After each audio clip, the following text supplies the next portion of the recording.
tous, je suis très contente de vous retrouver pour cette troisième vidéo par rapport du coup à la grossesse. Donc là ce sera un peu pour faire le point sur ce deuxième trimestre.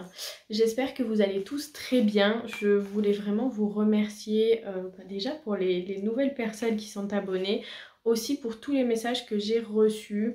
J'en ai reçu pas mal de filles qui étaient dans la même situation que je l'ai été pour le traitement.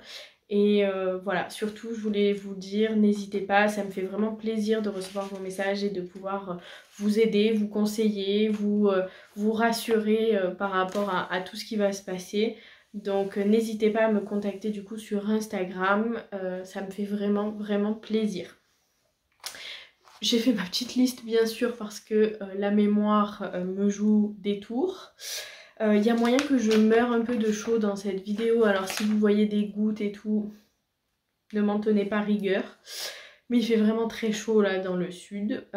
Donc voilà, du coup j'ai fait ma petite liste parce que je voulais rien oublier pour vous parler quand même de tout ce qui a été important pendant ce deuxième trimestre. J'ai trouvé qu'il est passé un peu plus vite franchement que le premier. Bon, c'est vrai que le premier trimestre on est un peu dans l'inquiétude, on attend toujours la période un peu fatidique des 3 mois, donc c'est vrai que voilà, je trouvais moi en tout cas que ça avait été long. Le deuxième trimestre a été plus rapide, même si moi je trouve que ça va jamais assez vite. Si vous entendez un peu ronfler, bouger, sauter, c'est Stitch qui est bien sûr avec moi, comme dans toutes les vidéos. Donc ce deuxième trimestre, il y a eu quand même des moments assez importants, notamment le fait qu'on ait révélé le sexe du bébé à nos proches. Donc c'est vrai que moi, dans l'idéal, j'aurais aimé faire une grande fête, une gender reveal avec les amis, la famille. Mais malheureusement, enfin, c'était un choix. Mais c'est vrai que par rapport au Covid, on se sentait pas à l'aise avec l'idée de faire une grosse fête. En plus, ben, du coup, c'est tombé fin mars, début avril, donc il faisait encore froid, donc on se serait enfermé avec peut-être 30 ou 40 personnes. Bon, c'est vrai que du coup, c'était pas l'idée et on se sentait pas d'attendre plus longtemps pour attendre les beaux jours. Donc du coup, on a fait un peu différemment. Les amis, on leur a annoncé, ou les personnes qui vivaient loin, soit par téléphone pour la plupart, par message, en leur envoyant une photo, d'ailleurs celle que je vous ai postée sur Instagram. Ou alors, les amis qu'on a vus, on leur a dit en face, bien sûr, mais rien de fou. Par contre, le 26 mars, on a fêté l'anniversaire de mon papa, donc là j'en ai profité pour faire quand même quelque chose d'un peu particulier. Ce qu'on avait fait, c'est qu'une amie nous avait fait des cake pop. Donc à l'intérieur, ils étaient tous blancs, sauf un, dans lequel le cœur était bleu, et bien sûr, c'était celui de mon papa. Donc comme ça on a pu annoncer un peu joliment que c'était un petit garçon. Et la semaine d'après, quand on a fait mon anniversaire avec ma mère et mes soeurs, ma grand-mère, etc., on leur a annoncé en faisant un jeu. Alors pour ceux qui suivent koh, bon, nous on le suit pas mais on connaissait et une amie m'a parlé de cette idée, donc j'ai dit c'est pas mal. Pour ceux qui suivent koh, vous savez quand ils tirent les boules et qu'il y a eu la boule noire, ben nous ce qu'on avait fait c'est qu'en fait toutes les boules étaient blanches sauf une qui était bleue. Et donc tout le monde a pioché en même temps. Et à 3 on leur a fait ouvrir la main. Et du coup, en plus le hasard a fait que c'est ma grand-mère qui a tiré la boule bleue. Et du coup, ils ont su comme ça que c'était un garçon. On a aussi révélé le prénom à nos proches. Alors, par contre, sur YouTube ou Instagram, je dirai rien avant que le bébé soit là. Bien sûr, je vais garder quand même cette surprise. Mais bon, c'est vrai que bon, par rapport à la famille, on n'avait pas de problème à le dire. Voilà, vraiment aux proches, on va dire. Donc ça a été quand même un moment important parce que on avait un peu peur de gaffer avant ça. Et puis grâce à ça, on a pu aussi du coup partager un peu plus nos achats, nos idées pour la chambre. Même si ça, on garde quand même pas mal secret parce qu'on n'a pas encore fini et qu'on voudrait la montrer à nos proches vraiment, mais on a pu un peu plus partager. Du coup, nos proches ont commencé bien sûr à faire des cadeaux et nous, on a pu leur partager la liste de naissance. Alors justement, la liste de naissance, moi je suis un peu mitigée par rapport à ça. Enfin, pas mitigée, mais je veux pas réclamer quoi que ce soit, j'estime qu'on a voulu avoir un enfant et que c'est à nous de l'assumer. Par contre, je trouve ça bien, vous me direz d'ailleurs ce que vous en pensez en commentaire, mais je trouve ça bien d'en faire une parce que pour surtout les proches qui veulent faire des cadeaux, je trouve que ça leur permet de s'investir vraiment dans l'arrivée du bébé. Mais en étant sûr de prendre quelque chose qui est utile ou dans le thème par exemple de la chambre ou que vous avez choisi. Donc je trouve ça pas mal, mais voilà, c'est vrai que nous on la partage que à ceux qui nous l'ont demandé, sinon on dit rien. On a commencé du coup, comme je vous disais, la chambre. Bon, on a eu des péripéties incroyables sur les murs avec la peinture et tout, donc elle est pas finie. Là, à l'heure où je tourne la vidéo, elle est pas finie la chambre. D'ailleurs, là on est dans mon bureau, en fait c'est la pièce est la même que sa chambre, la chambre du bébé est juste derrière, et il y a du coup toutes ses affaires dans mon bureau, donc à côté on circule quasiment pas, sur le palier, et il y en a aussi dans le salon, donc voilà, il y en a vraiment partout.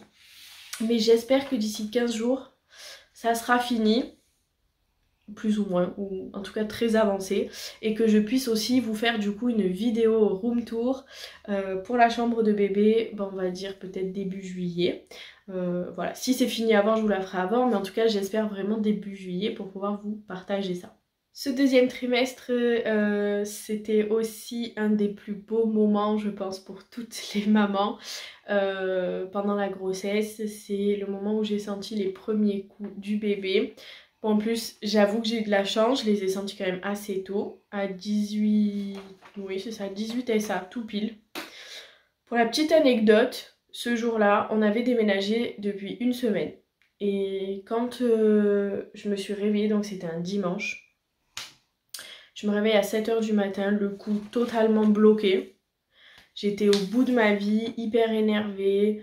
Le soir, on était censé aller au stade avec Steven, je savais d'avance que j'allais pas pouvoir. C'était vraiment horrible quand je me recouchais ou que je bougeais.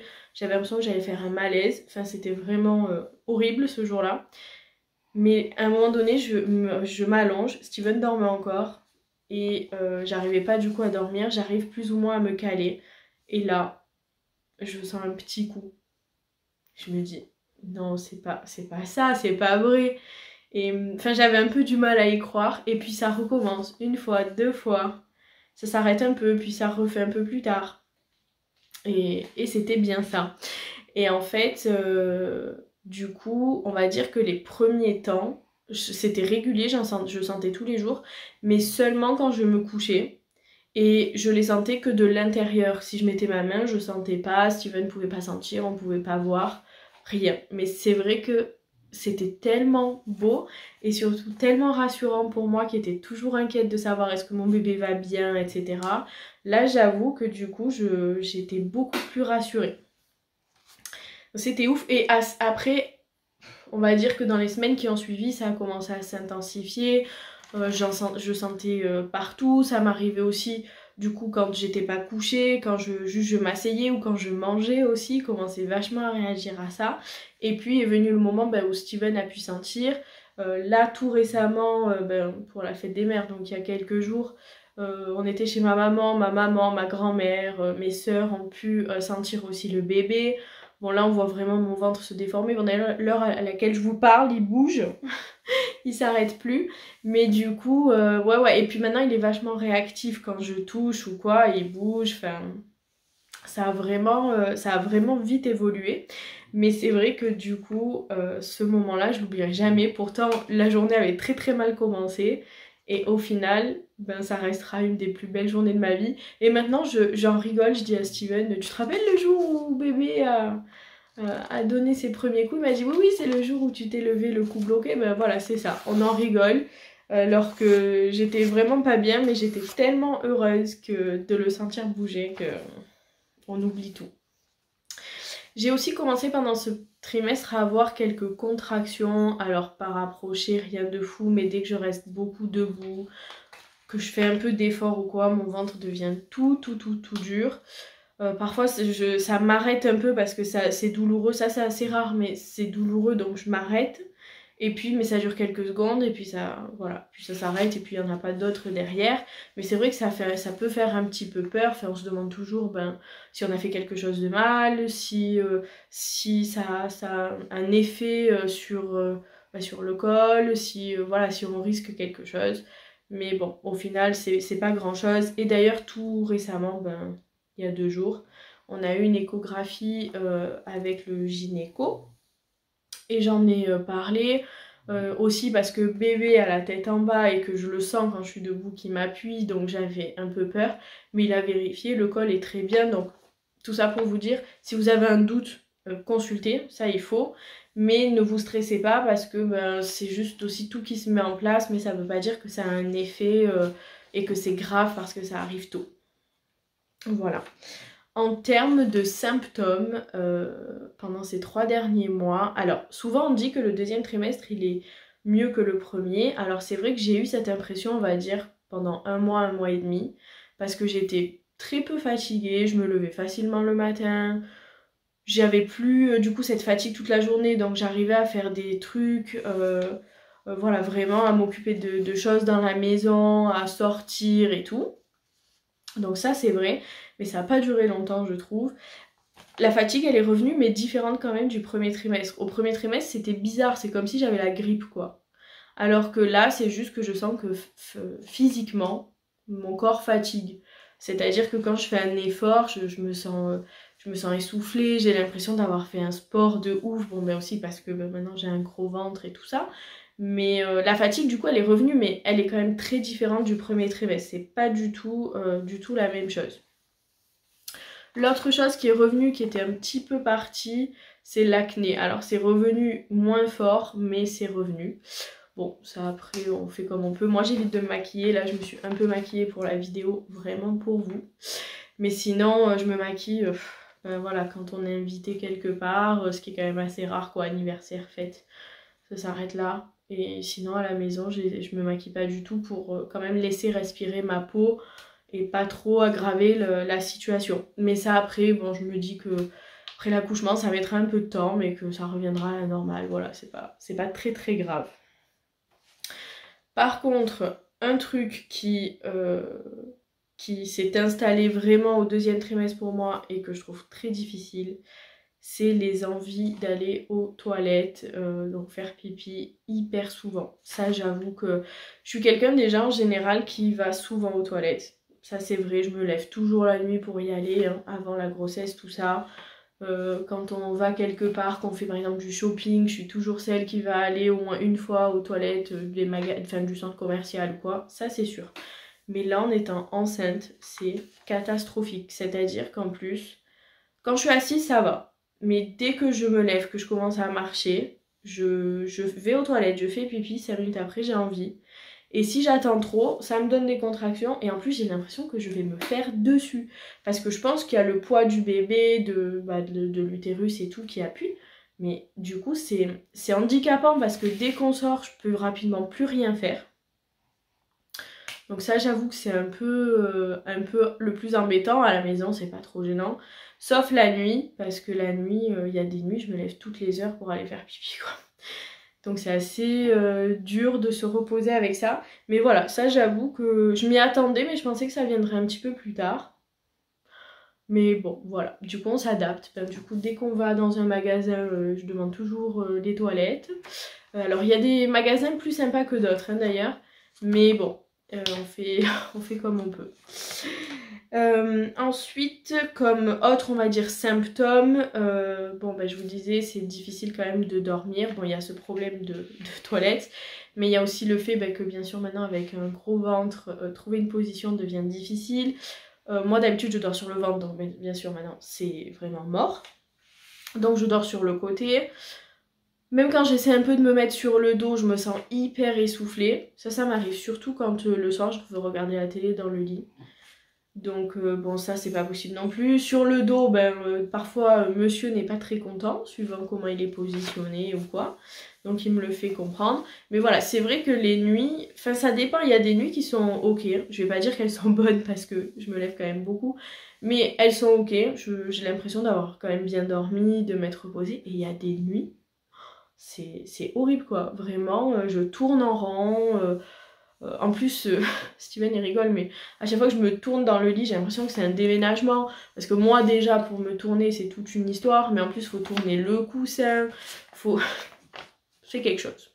En plus, il commence bien sûr aussi la nuit à faire chaud, donc du coup, ça aide pas non plus.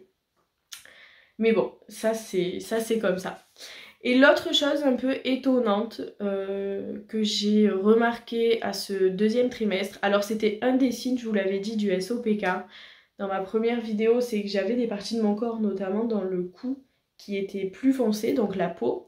Et là, avec la grossesse, c'est pire. C'est pire. Il y en a de nouvelles, c'est-à-dire que moi j'en ai là, sous les seins, aussi au niveau du cuir chevelu.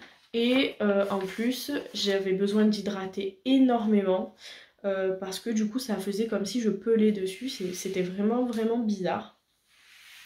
Mais apparemment, bah, c'est normal, c'est un peu comme la ligne brune qu'on peut avoir sur le ventre. D'ailleurs moi je l'ai pas sur le ventre, je l'ai que sur le pubis. Mais voilà, c'est comme ça, ben, la grossesse, les hormones, tout ça, ça dérègle un petit peu tout. Donc il faut pas être étonné, mais c'est vrai que c'est une des choses.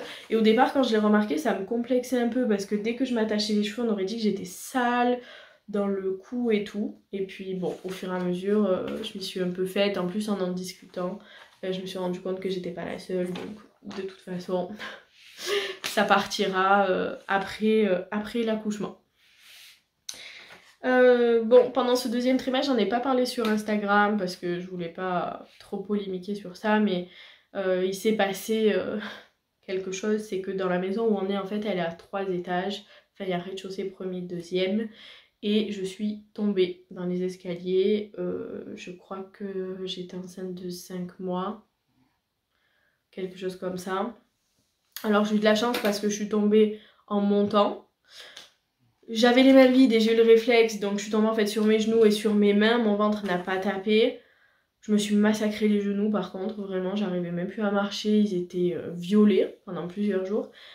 Mais j'ai eu de la chance parce que le ventre n'a pas tapé, donc tout de suite sage-femme et gynéco m'ont dit de surveiller certains signes. Donc d'ailleurs je vais vous le dire au cas où. Donc bien sûr perte de liquide qui pourrait indiquer que la poche des os a été fissurée. Mouvement du bébé moins régulier ou très prononcé, beaucoup plus que la normale. Saignement, contraction, vertige, voilà, ce genre de signes là. Bon, au final, il n'y a rien eu du tout, ça allait, il n'y a que les genoux qui ont pris. Et un peu la peur, parce qu'après, ben, j'avais vraiment peur de monter dans les escaliers, quoi. Donc maintenant, je fais très attention. Mais ouais, c'est surtout que je me suis sentie très coupable, en fait, parce que je me suis dit... il faut que je protège mon bébé et au final je tombe, là si j'avais pas envoyé les mains, je serais tombée ben, sur mon ventre et tout, bon voilà, c'est vrai que j'ai eu bien peur mais au final il n'y a pas eu de souci et quelques jours après j'ai vu mon gynéco pour faire une écho et tout allait très bien. Et bien sûr les deux autres choses de ce trimestre, c'est que j'ai eu du coup le fameux test du diabète, ça je vous ai partagé l'expérience sur Instagram. Il m'avait demandé de le faire en fait la veille de l'échographie du deuxième trimestre, comme ça on ferait le point le lendemain, donc voilà. Alors le test, moi j'avais un peu peur, parce que une de mes phobies c'est de vomir, donc j'ai eu de la chance parce que j'ai pas été malade pendant la grossesse, mais j'avais très peur du coup que ça arrive avec ce test. Bon, en arrivant du coup, on me propose citron ou orange, j'ai pris citron. C'était frais, donc j'avoue que pour le boire ça a été, bon après moi je suis très soda et tout donc c'était pas trop gênant. Bon c'est clair qu'à la fin c'était un peu écœurant mais ça a été. Les deux choses qui ont été dures pour moi, c'est que c'est vrai que pendant la première heure je me sentais un peu nauséeuse. C'est le fait que tout ce sucre d'un coup ingurgité alors que t'es à jeun depuis 12 heures, ça fait beaucoup. Et en plus tu t'ennuies et ça te met un coup, ça te donne un coup de barre. Et du coup, tout mélanger fait que oui, tu te sens pas hyper bien, mais franchement, c'était beaucoup moins dramatique que ce que je pensais. Voilà, j'ai pas du tout été malade. Et pendant la deuxième heure, je commençais à me sentir déjà beaucoup mieux. La chance que j'ai eue, c'est que ma grand-mère m'avait amené faire le test. Parce qu'elle avait peur que je me sente mal après pour conduire. Et le labo a accepté qu'elle vienne avec moi dans la salle où j'attendais. Donc du coup, ben, on a pu papoté pendant 2 heures, donc c'est vrai que c'est beaucoup plus vite passé. Donc ça c'était vraiment cool, mais voilà, ça a été, et les résultats étaient très bons, pas de diabète. Donc le soir j'ai quand même mangé mes dragibus. Mais voilà, c'est vrai que j'étais quand même soulagée parce que ben mes goûts ont changé depuis que je suis enceinte. D'habitude je suis beaucoup plus salée, là je suis sucrée à fond. Alors autant, bon, si on me disait il faut un peu limiter quand même et tout, je le ferais, mais c'est vrai que j'avais peur de devoir me priver. Surtout que j'ai l'impression un peu quand même que toute ma vie, j'ai tendance par moments à me priver parce que j'ai tendance à prendre beaucoup de poids facilement. Donc voilà, je suis toujours un peu obligée. Et là, c'est vrai que j'ai un peu envie de kiffer aussi cette grossesse. Bon, et puis finalement, pas de diabète. En termes de poids, c'est vraiment bien. Au deuxième trimestre, j'ai pris un peu moins de 5 kilos. Donc bon, clairement, le gynéco m'a dit que c'était très bien, quoi, qu'il fallait pas du tout s'inquiéter. Et bien sûr, on a eu l'échographie du deuxième trimestre. Alors vous savez que par rapport à ma situation, j'ai quand même pas mal d'échos, moins qu'au début, mais j'en ai quand même pas mal. L'écho du deuxième trimestre, bon, c'est très bien passé. La seule chose, c'est que ce petit coquin avait sa main en fait comme ça, donc on n'a pas pu vérifier la lèvre, pour le bec de lièvre. Donc il m'a demandé de revenir 15 jours après pour qu'on puisse quand même vérifier ça. Bon, il n'y avait pas de souci. Mais tout le reste était très très bien. Au moment de l'écho... Oui, au moment de l'écho du deuxième trimestre, il avait la tête en bas. Quand j'y suis retournée 2 semaines après, il était en travers, donc en hamac, quoi. Et là, de nouveau, donc j'y suis allée lundi, donc je rentrais à peine dans le 3e trimestre. Et là, il a la tête en bas, enfin exactement comme je pensais, la tête en bas, le dos à droite et ses pieds à gauche. Donc les fesses vers ma tête, quoi.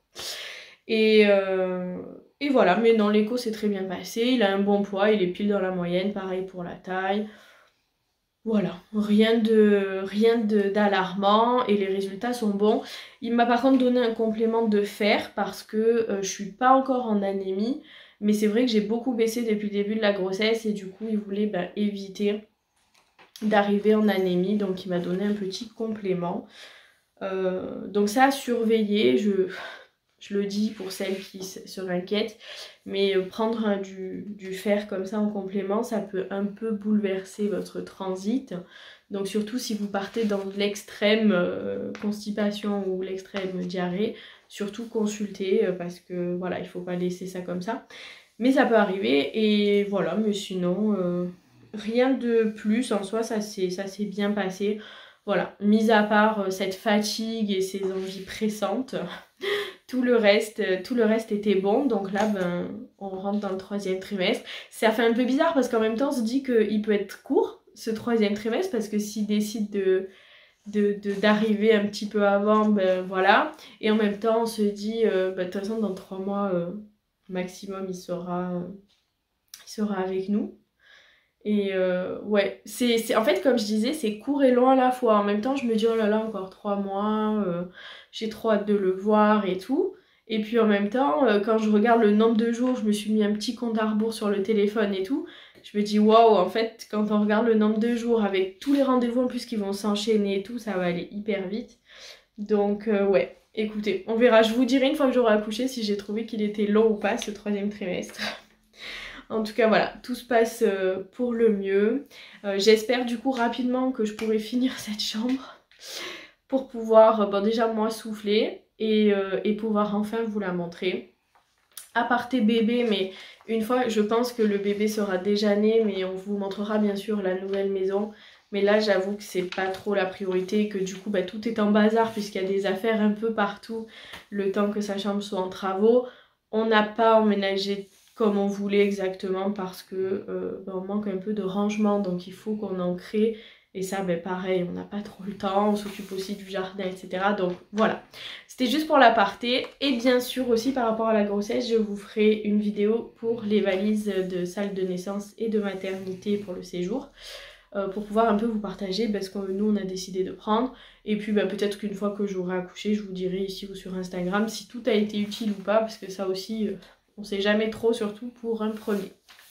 En tout cas, comme d'habitude, si vous avez des questions ou si vous avez aussi besoin un peu d'être rassuré dans ce parcours ou dans la grossesse, surtout n'hésitez pas à commenter la vidéo ou à m'écrire en message privé sur Instagram, je réponds vraiment à tout le monde avec grand plaisir. Comme d'habitude, n'hésitez pas à vous abonner à ma chaîne si ce n'est pas encore fait et à liker cette vidéo. Je vous fais de gros bisous et je vous dis à bientôt.